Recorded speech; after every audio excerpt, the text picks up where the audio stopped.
Zoom webinar free market roadshow for the rest of my life because I'm learning so much every time. Unfortunately, I'm not paid for this, dear Barbara. But today we really have a very fascinating, if not exciting, crowd because they have incredible backgrounds. And we have Brian McWilliams that he runs a podcast, but he's a stand-up. And my dream, if I could go back to my zero age, I would become a stand-up comedian. I have not recommended. It's a horrible life. Yeah, you say, but this Stefano in New York, from Brooklyn, is one of my, being Italian is one of my is one of my best. And then we have Sidney Williams here that has an amazing life. I was reading your bio that is available on the Free Market Roadshow biography. And you did basically everything, going through finance. And now that you retire, instead of going out with your dog and walking around with your dog, you're writing books and, making comments and, stimulating our lives. And then, as a Paganini, I'm not a violin player, but for the first time, I have the pleasure and honor to host a conductor, an orchestra conductor. That is Gabriella de Esteban from, I would say, from Spain, from Bilbao. May I say from Spain? Yes, from Spain. Of course. I could say from Spain without being shot in my head. Momentarily, wait a little bit. Yes, just because of the lockdown. So it's really an amazing crowd. And let me say also, we are live on YouTube and we are live on Facebook. And I know that, working this way, we get some people here, some people there, some people there. But the good thing is that we're gathering more and more people than usual. And the fact that we are on Facebook is giving us the chance to reach out to an amazing amount of people. And it's also being recorded. So it's available on Facebook, on YouTube recorded, and is also available recorded on the Free Market Roadshow. So what we're going to say today is going to be and stay there, at least till the internet is there, forever. But let me go. I like to start with Brian. So we start laughing a bit, I guess, Brian, correct? And what is the free content? And what a libertarian like you, who started very great, and entrepreneurial activities, are you a supporter of free content? And why should a classical liberal be engaged with free content? Well, so, my background, as you mentioned, I've done stand-up comedy quite a bit, and we've got our Lions of Liberty podcast, which is free. Obviously, it's rolling out free to everybody, but we see, especially now, I think a real proliferation of free content. And I, as a libertarian, do support free content wholeheartedly, and I am overall against the concept of intellectual property. Wow. So I knew I'm coming in, I'm like, oh, okay. That's why we should laugh. It's going to be 3-on-1 here. But I'll explain why. And really, for me, it comes down to a meritocracy in a lot of ways. We in the free market believe in meritocracy. You have a good idea. That idea should be able to draw investment. It should be able to draw fans. It should be able to raise its own capital based upon its merits. When you have free content, you are literally throwing it out and saying, this is my best. You're putting it in competition with everything that's out there, and you can really make a name for yourself. The second thing I want to mention about IP and why I'm overall against it is that, to me, IP represents, in a large part, a regulatory body wherein you look at competition, and we overall, as free market supporters, would be against regulation. When we say that, obviously, regulation supports the largest entities most often. Those are the people that are able to abide by it. Those are the people that are able to enforce it. And when we have free content coming out versus, say, paid content, you have the bigger players at an advantage trying to go after smaller people that might have a similar product. In stand-up comedy, there's a lot of things called joke theft. And you see this with the meme environment as well. It's hard to prove that somebody stole your joke. They might be similar concepts. But if you do have a large arm and a large entity behind it, they can come after you, have the legal power and monetary power to make your life miserable when it simply might be a coincidence. And the third thing tying into that I'll throw out there, and then I'll shut my mouth, is that when you have IP and you have versus free content, with free content, you're eliminating the gatekeepers. And I think you find that you'll have far more free exchange of ideas and far more content when you're not forced to go through a larger entity like a publishing arm. In the case of music, we were mentioning YouPorn, very popular these days, people putting their content out there without having to go through a publisher or an entity that has to, that has to bring you in and vet you and go through all these different mechanisms to get that content out to the public, you're able to build your own brand and get that content out. And again, based upon its own merits and without having to go through and give somebody a cut of your revenue or go through a slowdown to reach the consumer directly. Great. This is amazing. And just one note that I see some people on here that are following us on Zoom, and there's many on Facebook. Just a reminder, on Facebook, I can't get your feeds and comments. So if you want to make comment, ask question, please come on Zoom. Talking about free content, Zoom is free, so be happy to join us. Very interesting. I'm not sure that many people in the libertarian or the free market, particularly in Europe, are really laughing right now. They might be, 35, because you mentioned it. IP, I'm not sure it makes them laugh. It probably make them, and I'll come to Gabriella in a second, but I want to go to Sydney because of what you said. Sydney, do you agree? Kind of, it goes back to Marx saying property, is it theft? Uh-oh. Is Sydney there? Right. Perfect time. Sydney is a defender of IP, and he froze. At the second, he was there nodding along, and then at the second you go to him. Hey, Sydney, where are you? He froze. He just jumped out of the conversation. Then I have to come, as promised, to Gabriella. Gabriella, you're a conductor. You produce music. I read your bio, and it's, again, available on our website. Mm-hmm. And it's impressive. And, in a way, I'm very shy to talk to you, so I'm not sure how I should address you. But as a Paganini, I can address you as I want. Do you agree with this? IP? Are you happy of putting your music online and it's being taken by somebody else? Tell me no. Tell me no. It's how can I explain you that? My world is completely different, perhaps because comes from centuries ago.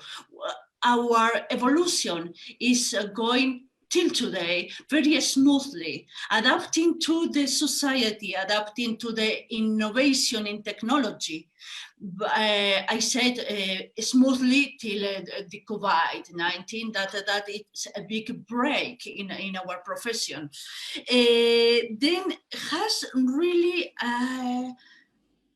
because of this long and very thick and very deep history, has a different approach about what you are explaining about the contents and free or not free.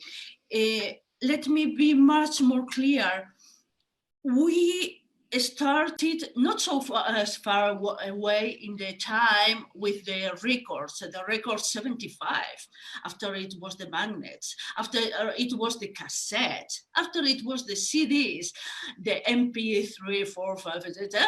And suddenly we are in internet. And I think, how to explain that? I think it's going a little bit too quick, the technology, for us to know what are the real rights, what are the free contents, etc., etc., etc. I mean, we have to deal with a lot of things when Brian is telling about, I'm creating that and I'm giving it to other people. The problem is that it's one person, or can be a group of 3, 5, let's say a reduced group. We in music, and if I speak in general in art, that is much, much more bigger, we are speaking about an incredibly amount of people who lives in different countries, who approach music in different ways and thinkings, depending of the culture they are coming from, and who are not only in one thing, because you are saying music, but the music, you can start in the subdivision of music, which can be lyric, which can be classical, which can be Baroque, Renaissance, or can be contemporary music. Each of these subdivisions has his own problems to give it clear or to give it to the public. Then giving free this content, how can you give free a fifth of Beethoven when there is so many versions? I mean, It's there. You can take it. Yeah. You can approach that perhaps with contemporary music, contemporary sculpture, painter, etc. No, that's a great point, and I'm sure many of the people that are following us, 2 weeks ago we had a very, I would say, outstanding debate on IP, intellectual property, a few days prior the International Intellectual Property Day. But Brian, I come back to you because Sydney has really disappeared. So probably he wanted to be paid, and he realized we were not going to pay him, so he's just gone. Well, he's not a musician. He's a businessman. As a finance man, you go, my time is over and I'm gone. But that's the big difference. Brian, this is a crucial point, because you said I can do, you have this brilliant podcast that is called the Lions of Liberty podcast. And I invite everybody that's following us, particularly on Facebook, to go and listen to it. But that's a podcast. And probably Gabriella is right. A podcast is something that you freely do. You open your computer, you put it there, you start, talking, giving your thoughts. And you might take some of, the brilliant jokes that you have around by other stand-up comedians and, make your show. True, but what Gabriella says is, here we have music that comes from century back, and we have an orchestra. Orchestra is, how many, 30 people, 50 people? 95. Yeah, it's like a football team. It's like a big football But team. please don't make the big Mahler symphonies, because then you are in hundreds. Yeah, so it's like a big football team, okay? And it costs. How would you allow that content to go out there for free? Mm-hmm. Well, of course, I mean, there's no rule saying that you have to put it out there for free. Of course, you can charge whatever you want for it. I mean, I think that when we're talking about intellectual property, though, bringing that to bear, obviously, what the question would be is, if you put that content out there and it's intended to be paid and somebody takes it, what then? And that is always going to be a problem, or if you're looking to recoup your costs. Now, I would argue that if you bring all these people together, they have basically signed on, knowing if we're in an intellectual property voidless world, when these people come together, they're going to sign on, and you're investing in that. And they're all in the understanding that, look, we're taking a risk. And this is any business venture. You're taking a risk no matter what the product might be. In this case, it's music. When you put it out there, you have to trust that people are looking at it as something that has value, and with value intrinsically will have somebody willing to pay a certain amount of money for that. And I think this is where it comes around to brand building and making that proposition wherein people now, when there's issuing free content, they're looking to build customer loyalty in the way that they're willing to engage with you and pay more for your services. And maybe that's something where you encourage them via the free content to then get on a subscription model. And if they then take that subscription model and they republish it, then and say, well, and let's say they say it's their own, well, then that goes into the area I would say is fraud. So you do have a fallback where you can go after them in a legal sense and say, look, you are pretending this is something that you created on your own. That obviously is not true, and go after them and try to recoup the cost of that. But in an overall sense, I do think you have to say, if it's good, people will pay for it. And, regardless, you can charge whatever you want from the get-go, and then hope that people appreciate the value you've assigned to it. But isn't that... Brian, excuse me, Brian, you say, yeah, would be good that the people is pay for it. Brian, how do you expect then the musicians live? Because they need to pay electricity and rent every month. And second, socially, today, open the window and look at the people outside. You don't think these young generations, oh my God, I'm speaking like an old woman, are so used to have everything for free?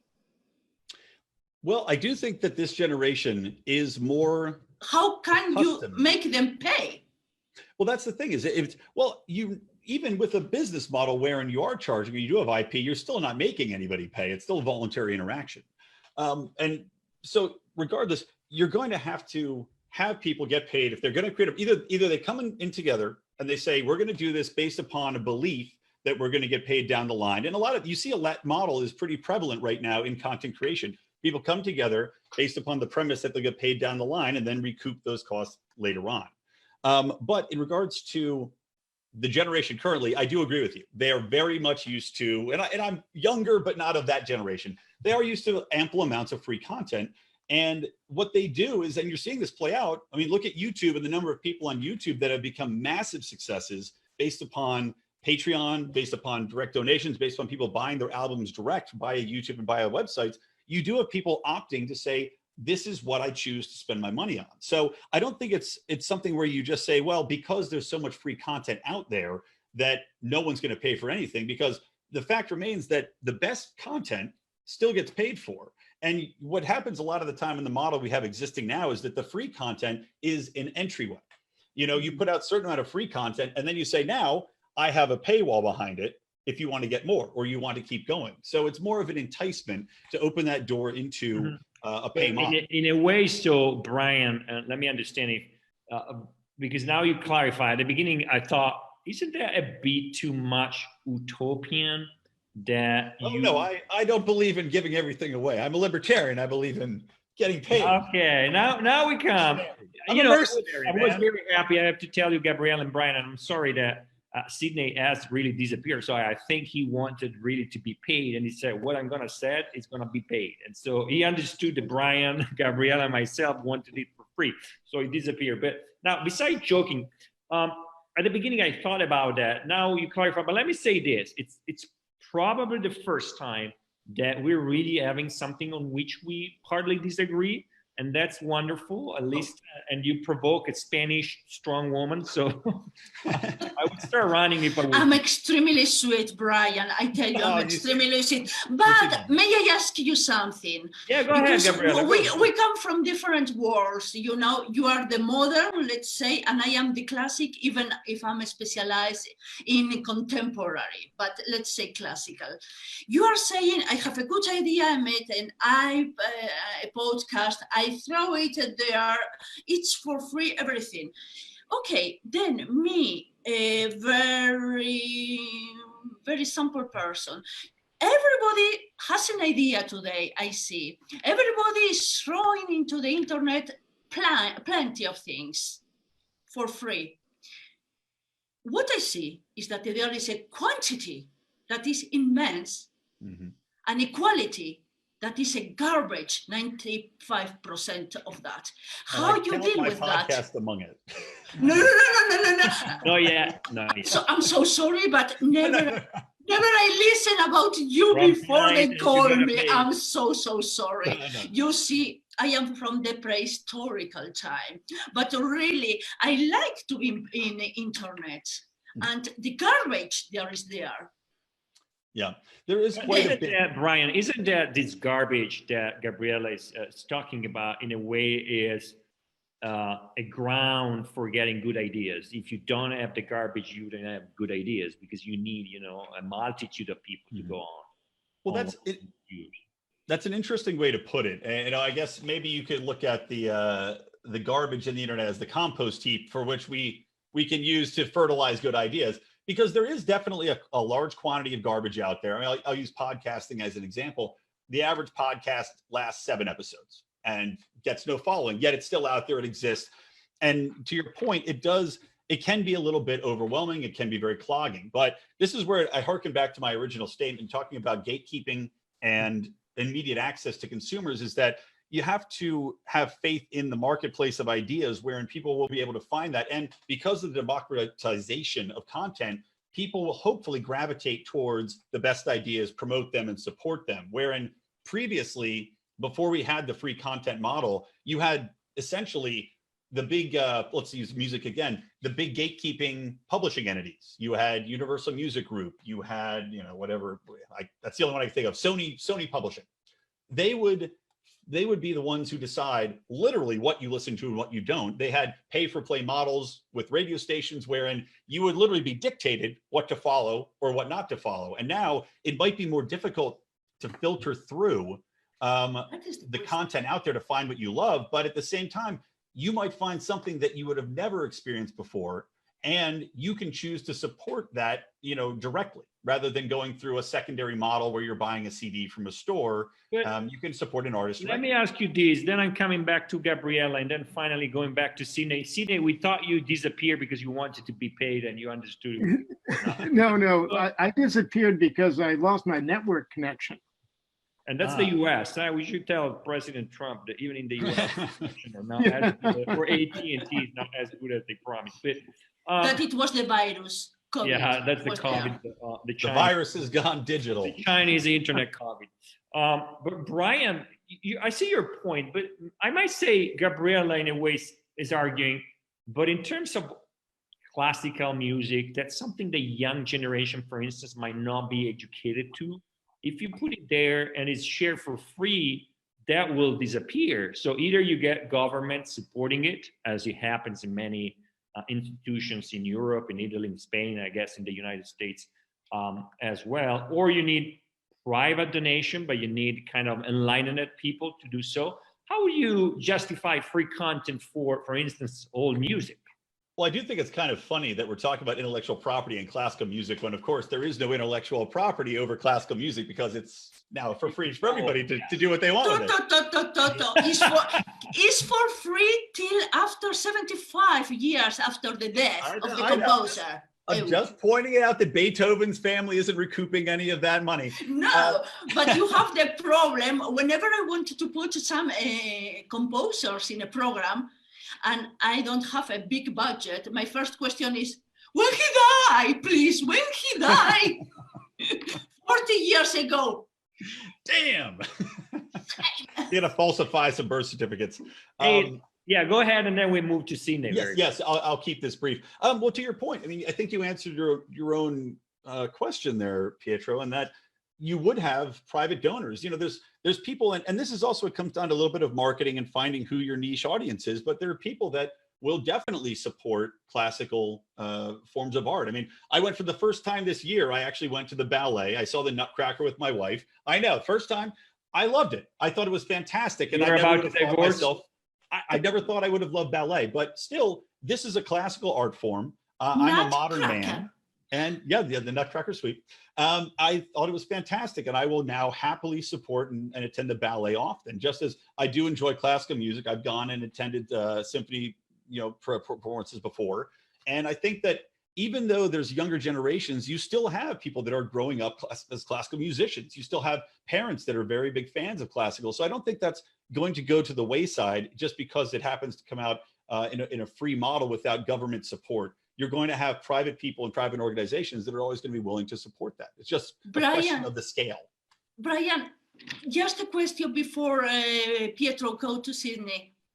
You think the feeling, the emotion, the sentiment you had watching this Nutcracker on the scene, preparing yourself at home, going to the theater, feeling this ambience, listening to the noises after the silence, and it starts this music and these beauties. Do you think that would be possible through a screen? No, but I just let that. What? Sidney, help me, man.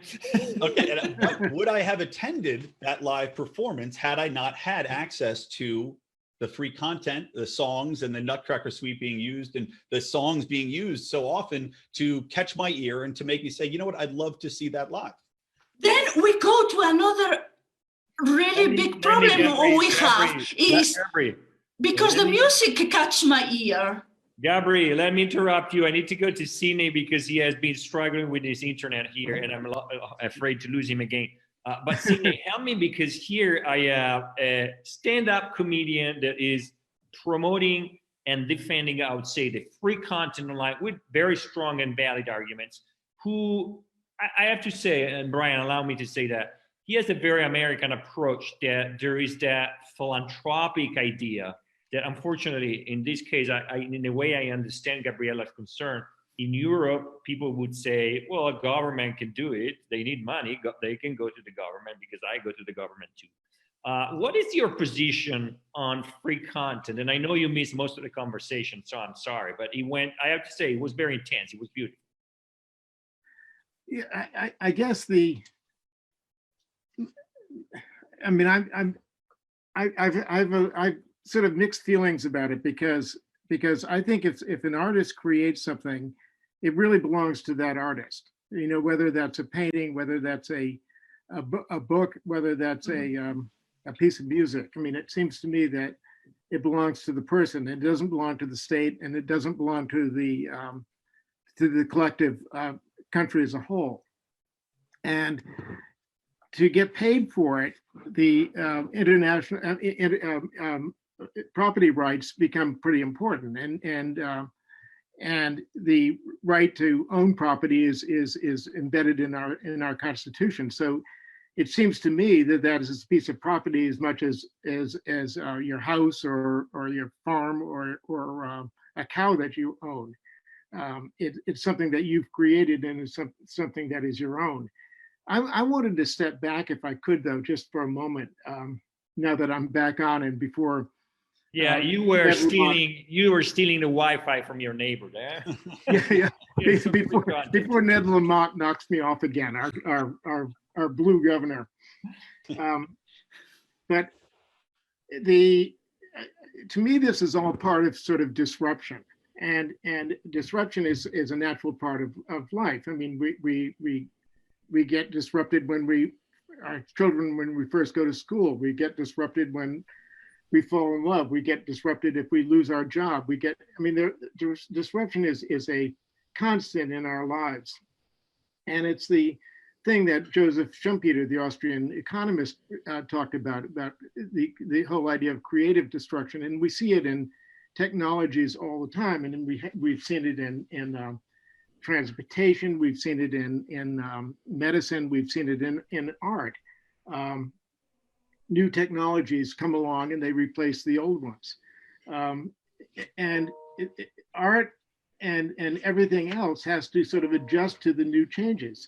So that, I mean, we have, for example, in technologies like PayPal allow us to pay for things that we can get online. We can stream movies through Netflix. We can through simulcast, we can stream, we can watch operas live. There are a lot of things in which the way that technology and creativity sort of move together. And what's important, I think, is to avoid government getting in the way. In other words, you let the artist and you let the technologist and you let the consumer sort of work together to find out what is going to be the best answer. I mean, this is a little bit off the subject of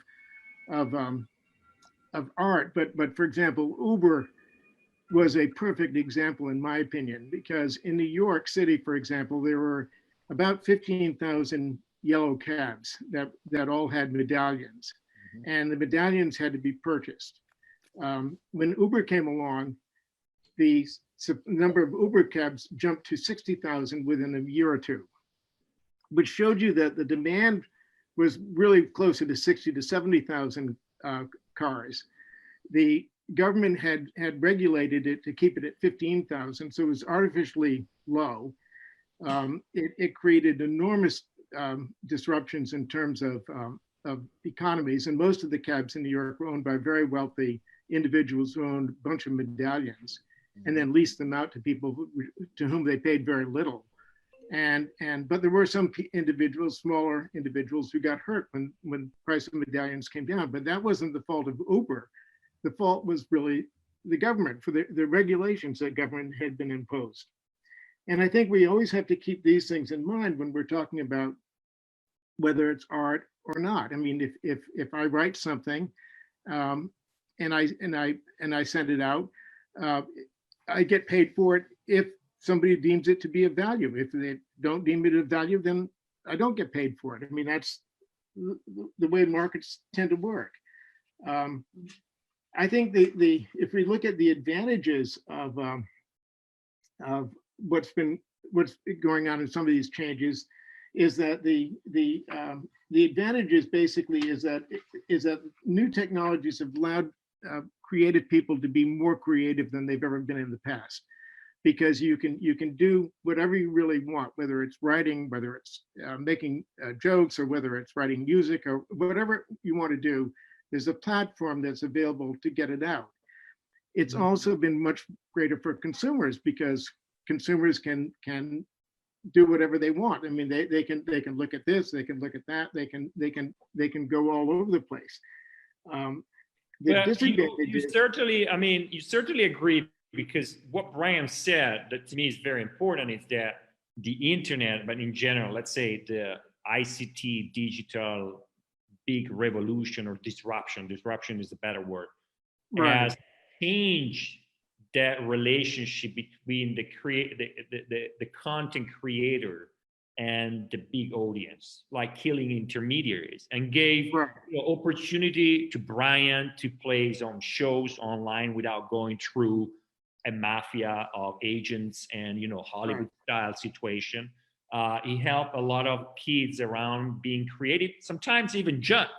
I see people with millions of followers that they produce junk on TikTok, or what I think is junk on TikTok, and they are there because there is no intermediary.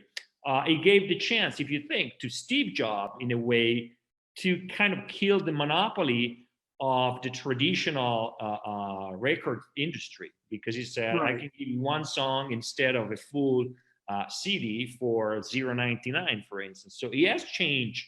But then there is perhaps an extreme where there are situations that you correctly said, probably you need some government intervention. And I agree with you on the Uber case. But guys, if you look at Uber in the US, there is a story. If you look at Uber in Europe, I would say there are many different stories. Even in the UK, that is the closest country probably to the US, there's a lot of problems with regulation where regulator came in, stopped Uber. In Italy, you don't find Uber Pop. You only find the limo at a very expensive cost. So right. it depends very much on the culture. So Brian, would you see your model working everywhere, or you need some time of regulation also to educate people? Because what you said earlier, and I have some people here I can see in the audience, and I got a message. Now on the internet, people send, they are on Zoom, they send messaging on WhatsApp, whatever. Anyway, one of the questions that I got is about philanthropy, and I agree with that. It seems not really linked to free content, but in the US, you have an important culture of philanthropy. Like you said, you went to the ballet, you loved it, probably because your wife wanted you to love it, but you then decided. I love that on my own merits, I promise you. That's why you're still married. But Everyone was very fit. I enjoyed that. Wanted to donate. You said, I love this. It's great. When I was in California, I was used to listen to NPR, the National Public Radio, and I was amazed by all these jingle about donations. That I started donating money too, even to the NPR. All my friends said that's a communist radio, but they said, well, they do good things, and I wanted in a way to support that. But when you come to Europe, I'm not sure about Asia, but when you come to Europe, this culture of philanthropy is not very much here, because we have a tradition of government interfering and saying, oh, I need this, there's the government. What would you say?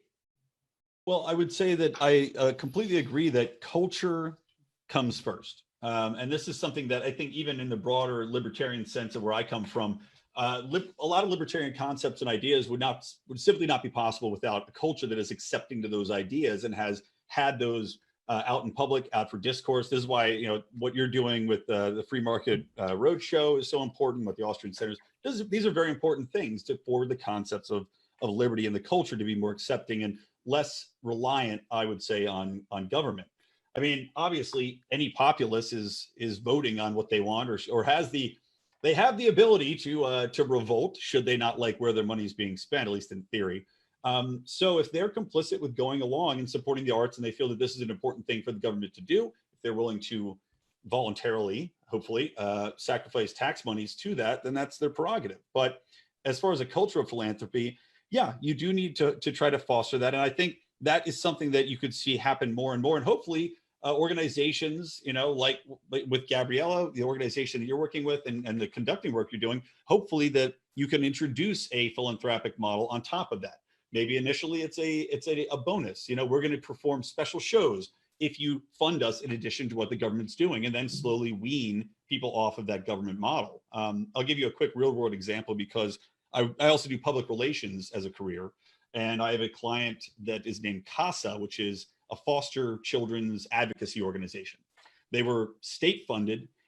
During the 2008 crash, they lost their state funding and had to rely purely on community funding. And they were able, with my help, to bring in community awareness and to raise funds for that. And now they're doing better than ever. They have a higher budget than they ever had. And they're helping 3 times more children, maybe because they need to show a little bit more efficacy as to where that money is going to the people that are supporting them. So I would say that the culture has to shift, but I don't think it's an impossibility in Europe or anywhere else to have that happen. Gabriella, do you see this possible in Europe? And, we're talking generally Europe, but Sincerely? yeah, No. of course. Don't lie to us. Tell us what you think. Let's say, if I would be a politician, I could really in the next 14 minutes make a plate how people in Europe are really consistent with the idea of culture, because we are the most older and culturally country in the world. If you get out in the street, you see that today they will give money only for football or soccer, I don't know what you have there, and for TV program. In general, very vulgar and very garbage TV, but for culture, no. And I mean, the first answer, it will be, I pay enough taxes to the government. Do I need also to really pay for culture? They need to take me for the high amount of taxes I'm paying. No, it's not really, and I don't think in the next years it will happen. So basically, you are saying, and we still have 5 minutes to go, but you're saying we are obliged for the future to come to have government involved in many art, cultural activities. Basically, Sadly, yes. I say sadly because then politics are involved, and depending of which party you are, then you get more or nothing at all money for your project. I think that most people in the free market roadshow community will never invite you anymore. No, I'm joking. Can I add it? It's great. I'm coming to you, Brian. Let me pose to all of you, and starting from Sydney here. There's a question for GCREM. I'm not sure what GCREM stands for, but every entrepreneur needs incentives of any kind to innovate and create full stop. A singer is like an entrepreneur. So why should he create content if he has no return? The culture of free content could only be an emanation of socialist culture. Oh, Brian, that's an emanation of socialist culture. I would disagree wholeheartedly. Let's start with Sydney. Sydney. Yes. Yeah, no, anybody who I think there are different reasons for creating things. I mean, there's the need that the artist has in order to create something, which I think is separate. In the end, he has to get paid, and because otherwise he cannot live unless he's independently wealthy. But I wanted to go back to one thing that Brian was saying, and that is about the endowments or using some form of a tax exempt form to help pay for some of these cultural events. You got to keep in mind that they are all partnerships with the government. People donate money for these things because they get the tax deduction. Now, the real question would be is how much would they donate if there was no tax deduction? And nobody knows the answer to that. But I mean, I make donations to various cultural events, and as most people do. And the United States is probably, I think, is the most generous country in the world in that respect. But it is a partnership with government. You cannot deny that. And you've got to keep that in mind when you're talking about that. But I'm sorry, that's not the question that you were asking about. But yeah, no, in that case, I'm going to Brian. So we have a few minutes to go here. but I'd love to go longer, but we put this rule of 45 minutes because otherwise there is a premium abonnement that you guys have to pay for staying longer. Are you've been accused, you're a stand-up comedian, so you have to take this. You've been accused to be a socialist.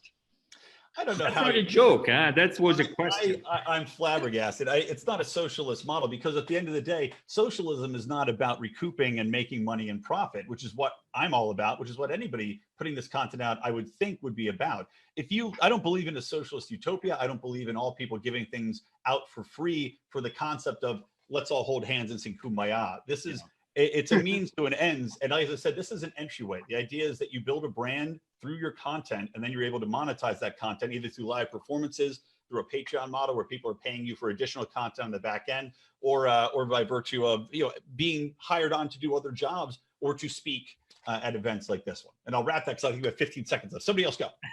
No, man. I enjoy listening to all of you. So Gabriella, do you hear?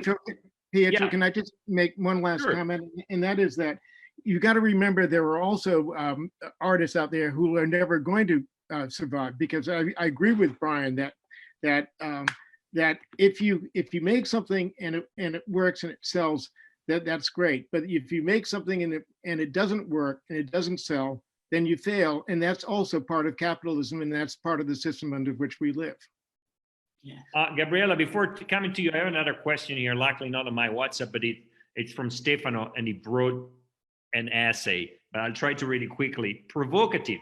I think that intellectual property is incredibly important in protecting hard work and commitment to a cause. But somehow, some of the greatest invention came after some breach in copyright laws, helping those who cannot afford to study or to buy knowledge to be really equal in the chance of inventing and innovating. What should be taken into account to solve this debate?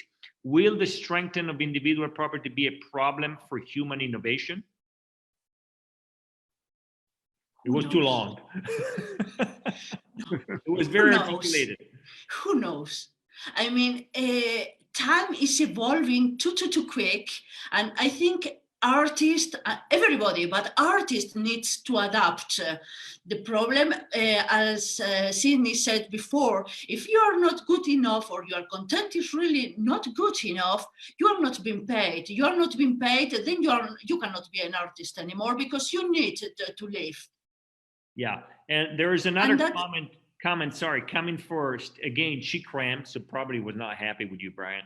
And removing IP rights and monetary incentives for content creators may have two results. One, poor innovation and creativity, and two, state replacing privates. What do you think?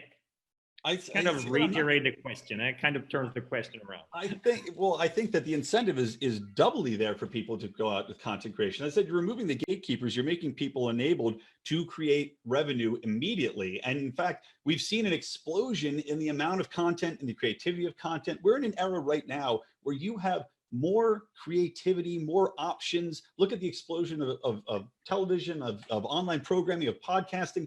You have more creativity pouring out over the internet right now than you ever have in human history. So I would argue that the free content model, if anything, has encouraged that.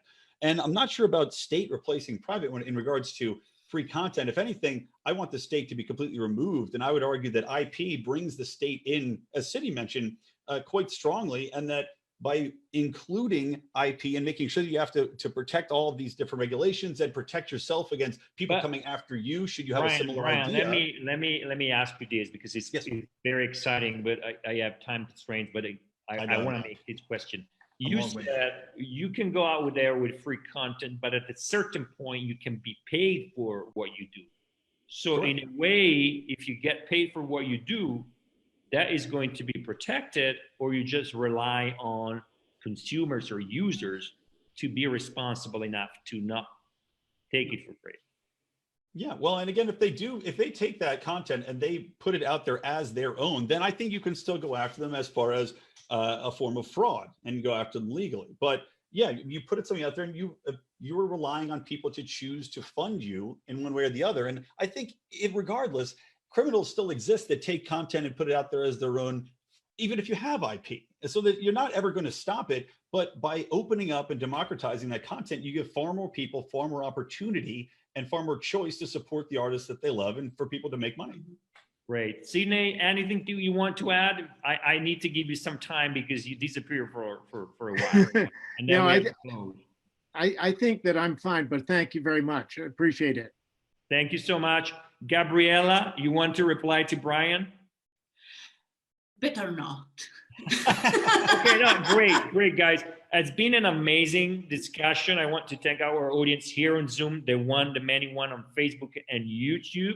This has been a recorded event. It will be online forever for free, actually, because we have some donation. But let's I am make not paid. let me make this promise. Gabriella, you're gonna send us some tickets, free tickets for your next concert, wherever it's going to be. And you can physically come there because we really need to come to a concert. Brian, share with us your, I see your internet, Twitter account, Lions of Liberty Podcast. So everybody should follow and make some donation, of course. And Please then do. CA is a publisher publishing great books. We're going to buy your books and make you rich, extremely rich. Okay. Thank you, Gabriella, for being with us from Spain. Thank you, Brian. There was some message here from, who's that? From who's that? Brit, I guess. Thank you, Gabriella, right?